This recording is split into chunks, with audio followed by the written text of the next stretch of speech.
Okay, immediately candidate number 6. Okay, what inspired you to join this pageant? What Thank inspired you you? for that wonderful question, ma'am. I say that my family and everyone that I know is the one who inspired me to join this competition. But that they don't even, that they see my potential to take home the crown and be Mr. Intramurals tonight. Thank you. So much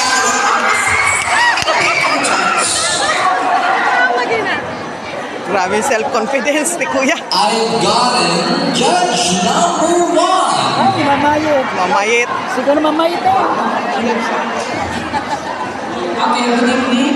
Good evening, ma'am. Okay, here's the question.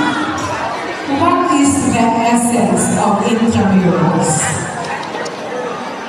Can you please repeat the question, please? What is the essence of intramurals? Okay. For me, I believe that sportsmanship is the true essence of intramurals.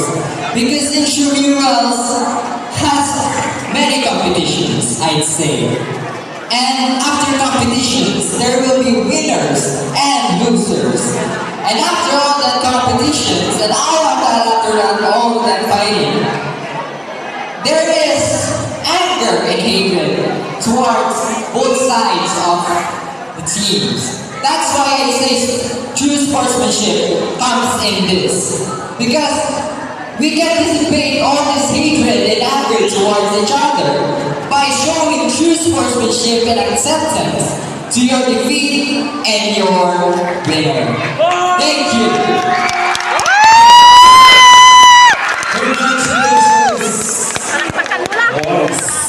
And now, I'll bring you back, the ladies, as we give you the special awards. Special. Candidates, you may now take the center stage. Ni Biboy. Diyos ko, kahapon pa kasira ko nung matapos na. Kagabi pa habo na. Ikaw talaga magsama. And sige, a final look together with your partners as we give the award for best in the round. Who do you think is the winner for best in round?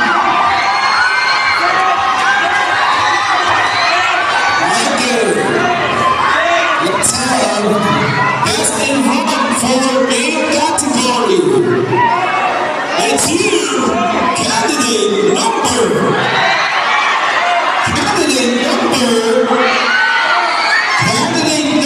2 for main category. For ano daw? Best in round. Pakano naman? And for female. For female category, who do you think?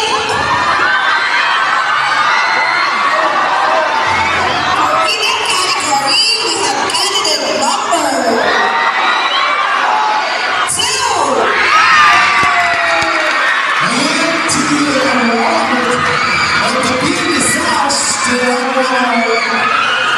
our best in round, together with the certificates, may I call our chairman of the board of judges, Mr. Cesar, together with